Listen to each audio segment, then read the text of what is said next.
Of the three Opus 44 string quartets published in 1839, this E minor composition was the first that Mendelssohn completed. He was 28 years old at the time and on his honeymoon. I will abstain from voicing any quips that come to mind.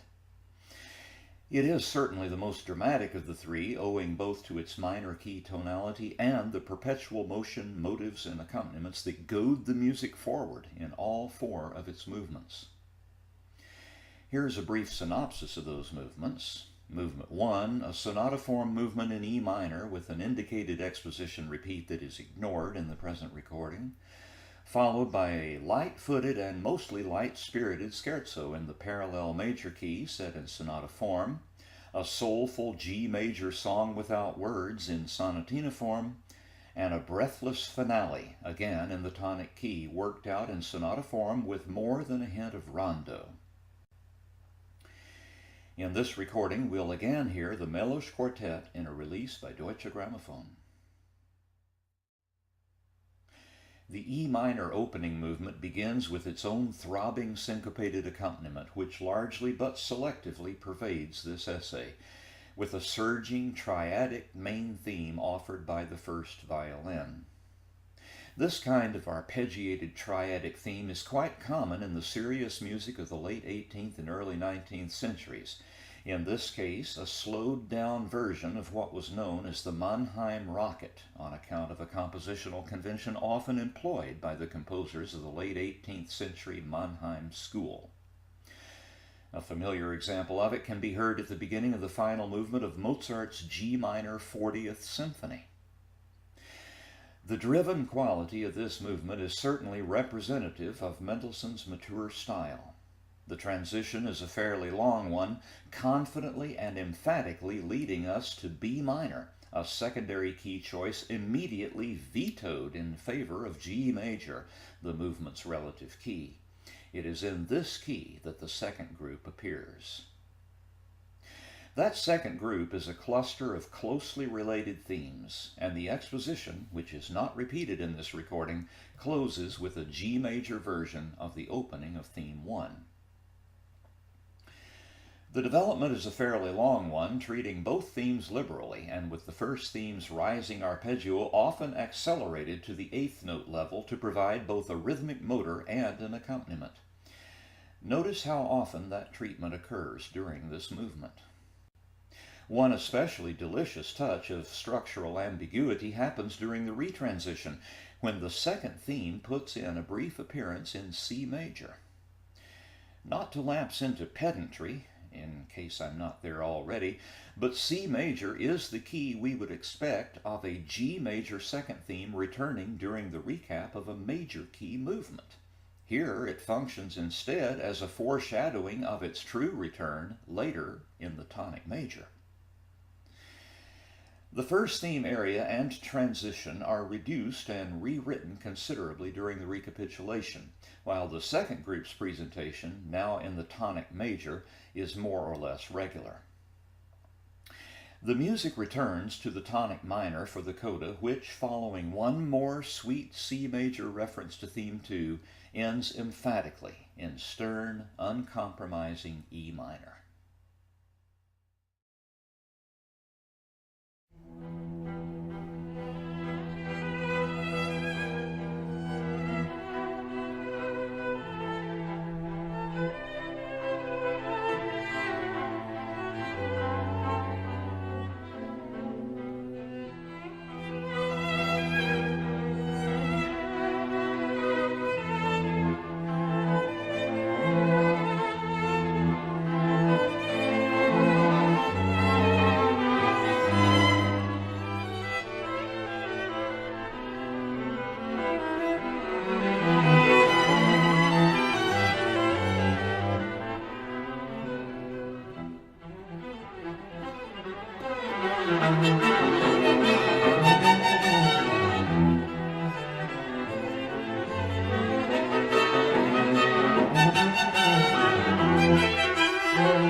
The mode shifts from movement 2, a fleet-footed scherzo worked out in sonata form with a healthy dollop of rondo supplied by a reappearance of the first theme to launch the development.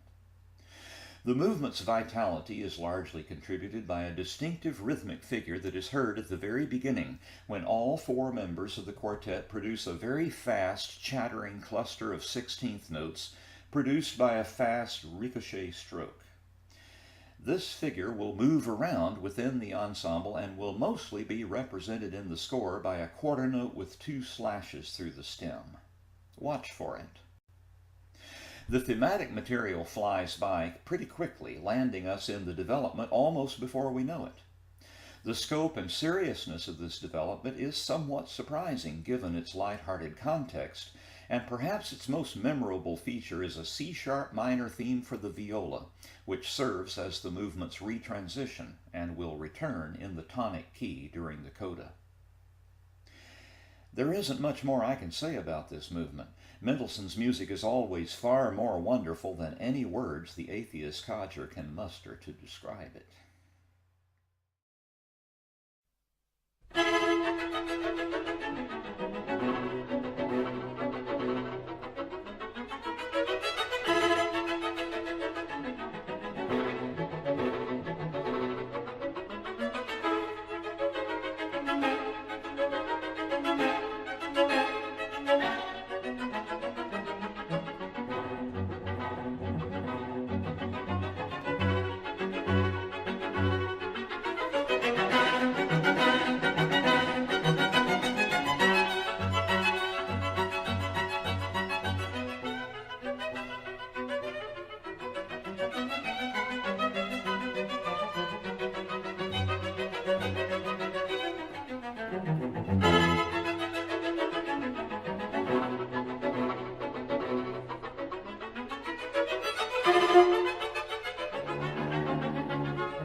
The third movement is a G major song without words in sonatina form, sonata form minus its formal development section. The main theme's texture is a familiar one in this composer's output, a sweet, long-breathed theme sung by the first violin over a sostenuto bass supplied by the cello, and a pair of related motor rhythms articulating arpeggiated triads in the viola and second violin. When that theme returns during the recapitulation, pared down as in movement 1, it is the cello that sings the wordless song while the viola supplies the bass, and a sweet-spirited coda brings the music to its gentle G major conclusion.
The final movement, which returns us to E minor, is breathless. Its driven quality is supplied by a sort of dactylic rhythmic substrate, tuck-a-tum-tum, and an almost unbroken torrent of fast eighth notes. The movement's harmonic trajectory is almost exactly that of movement 1, with the contrasting second theme prepared by a prolongation of the minor dominant, as in the opening movement, refusing to cooperate and emerging instead in G major, as earlier.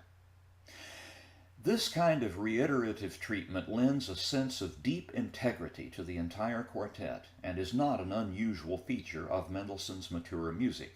He was, first and foremost, a classicist, and his music simply did not break the kind of new ground that we find in his great predecessor Beethoven. In fact, this music seems in many ways to be informed by the spirit of Franz Schubert. As far as formal details are concerned, the return of the main theme in E minor to launch the development section lends a rondo-like shape to the whole, and the presentation of the components of that theme in reverse order at that juncture contributes a formal puzzle that is highly entertaining to anyone who listens to this music structurally, which is certainly the way one ought to listen to it in order to derive maximum enjoyment from it.